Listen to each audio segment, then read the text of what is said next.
ተራ የማይደርሰው ተጠማቂ ከዲያቆን ሄኖክ ኃይሌ። ከ38 ዓመት ጀምሮ የታመመ አንድ ሰው ነበረ። ኢየሱስ ይህን ሰው ተኝቶ ባየ ጊዜ እስካሁን ብዙ ዘመን እንዲሁ እንደነበረ አውቆ ልትድን ትወዳለህን አለው። ሰውየው ጌታ ሆይ ውሃ በተናወጠ ጊዜ በመጠመቂያይቱ ውስጥ የሚያኖረኝ ሰው የለኝም፣ ነገር ግን እኔ ስመጣ ሳለው ሌላው ቀድሞኝ ይወርዳል ብሎ መለሰለት። ይህንን ጥያቄና መልስ ሳይ በሽተኛውን ማናገር ያምረኛል። እንዲህም በል ይለኛል፣ አንተ በሽተኛ ግድ የለህም፣ የተጠየቅከውን መልስ፣ እመነኝ።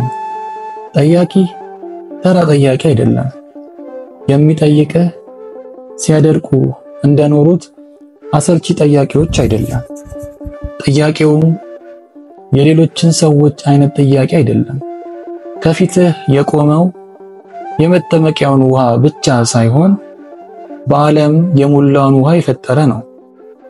ወደ መጠመቂያው የሚያኖረኝ ሰው የለኝም አልከነ? የተጠየቅከውን መልስ እንጂ። ወደ መጠመቂያው መግባት ትወዳለህን ብሎ ማን ጠየቀ? ተው እንጂ። የተጠየቀ ማን እንደሆነ ባታውቅ እንኳን ጠያቂውን በደንብ ስማ።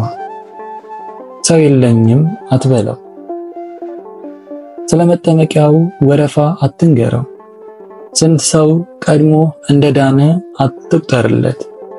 የጠየቀ ግልጽ ጥያቄ ነው። ልትድን ትወዳለህን? እግዚአብሔር ፊት ስለ ችግር ክብደት ለምን ታወራለህ? ምን እንደሌለማ እሱም ያውቃል። አሁን እድን ዘንድ በለው። ችግርህን ትተህ የምትፈልገውን ንገረው። የችግር መወሳሰብና ስር መስደድ ለሱ የሚከብድ አይደለምና መዳን እንደምትሻ ብቻ በእምነት ንገረው የሚል ተግሳጽ በበሽታው በኩል ወደኛ ደረሰ። መጻጉዕ ወይም በሽተኛ ቤተሳይዳ ከመጣ 38 ዓመት ሆነው። ዳዊትና ሰሎሞን 40 ዓመት ነግሰው እንኳን ብዙ የምሬት ቅኔ ተቀኝተዋል። ይህ ሰው አልጋ ላይ ሆኖ 40 ዓመት ሊሞላው ሲል ምንኛ ተንገሽግሾ ይሆን? ልብ በሉ፣ ጌታችን በቤተልሔም ሲወለድ ይህ በሽተኛ በአልጋው ላይ ነበረ። እረኞች ከብዙ መላእክት ጋር ሲዘምሩ እሱ የአንድን መልአክ መውረድና ውሃውን ማናወጥ እየጠበቀ 6ኛ ዓመቱን ደፍኖ ነበር። ጌታችን የ32 ዓመት ዕድሜ ላይ ደርሶ ወደ መጠመቂያው ስፍራ ሲመጣም ይህ ሰው አልጋው ላይ ነበር። መጠመቂያዋን 38 ዓመት በተስፋ ሲጠብቅ ቆይቶ ሳይጠመቅባት ቀረ።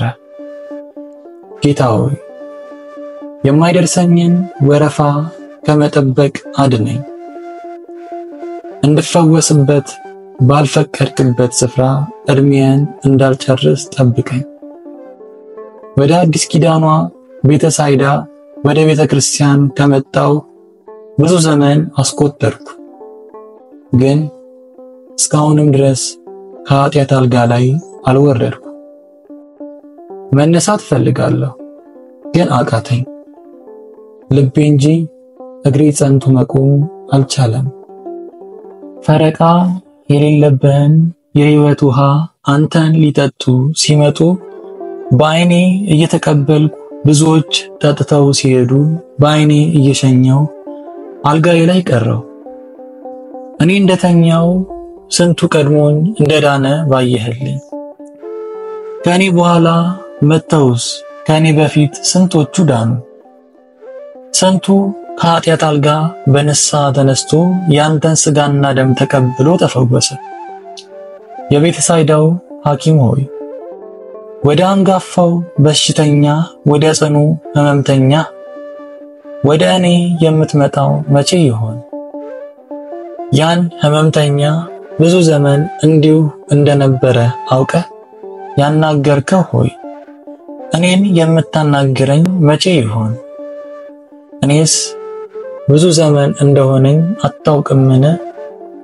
ሰው የለኝም፣ ልብ የለኝም፣ ኃይል የለኝም፣ አቅም የለኝም ብዬ ብሶቴን የምነግርህ መቼ ይሆን? ኢየሱስ ተነስና አልጋን ተሸክመ ሂድ አለው። ወዲያውም ሰውየው ዳነ፣ አልጋውንም ተሸክሞ ሄደ። አንተ ተነስ ብለው የማይነሳ ማን ነው? እንኳንስ ከአልጋ ከመቃብርም ተነስ ያልከው ይነሳ የለምን? ግድ የለህም፣ እኔንም ተነስ በለኝ። ተነስ ኃይልን ልበስ ያልከኝ እንደሆነ እንኳንስ ሸክሜ ቀሊል ነው ያልከው አንተ ያዘዝከኝ የራሴን ሸክም ቀርቶ የወንድሜን ሸክም ተሸክሜ ያንተን ሕግ እፈጽማለሁ። ወዲያውም ሰውየው ዳነ፣ አልጋውንም ተሸክሞ ሄደ። ከዚህ በኋላ ኢየሱስ በመቅደስ አገኘውና እነሆ ድነሃል፣ ከዚህ የሚብስ እንዳይደርስብህ ወደፊት ኃጢአት አትስራ አለው ይላል። በሽተኛው ድኖ አልጋውን ተሸክሞ እንደሄደ ሳነብ አንድ ነገር ልቤን አስጨነቀው። ይህ ሰውዬ 38 ዓመት ሙሉ የኖረው በቤተሳይዳ ነው። ክርስቶስ ድንገት ፈውሶት ሂድ ሲለኝ እሺ ብሎ ከዚያ መጠመቂያ ስፍራ ከወጣ በኋላ ወዴት ሄደ? የ38 ሕመምተኛው ሆይ እውነት ወዴት ሄድክ? ከመጠመቂያው መውጣትህን ሰምተን አድንቀናል። ከዚያስ ወዴት ሄድክ? ዙሪያው ገባው አልተለወጠብህም? መንገድስ አልጠፋብህም? ወደ ዘመዶቹ ቤት ሄድክ እንዳልል ሰው የለኝም ስትል ሰምቼሃለሁ። አልጋህንስ የት አደረስካት? መቼም ሰባብረ እንደማትጥላት የታወቀ ነው።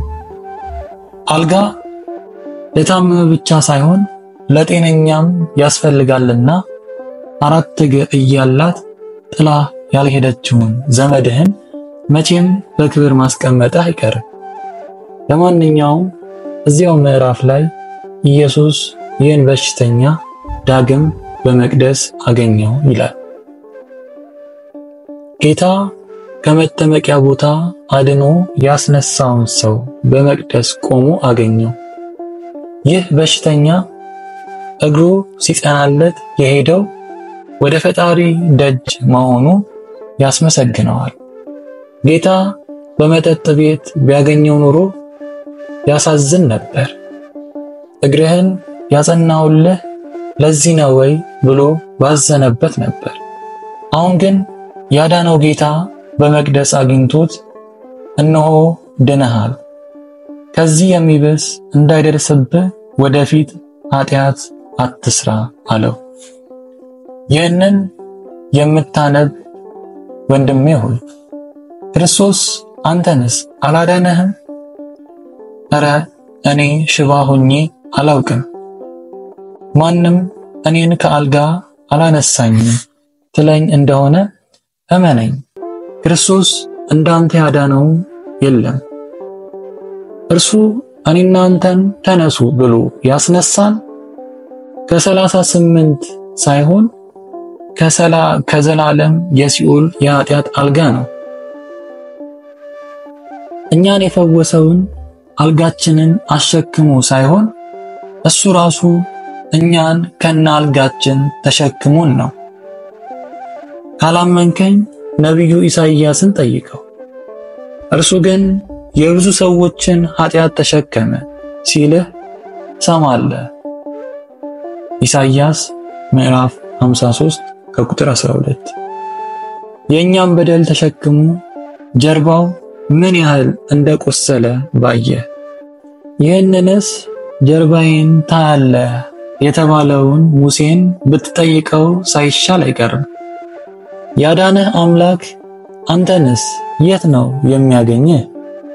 እንደዚህ ሰውዬ መቅደስ ያገኝ ይሆን?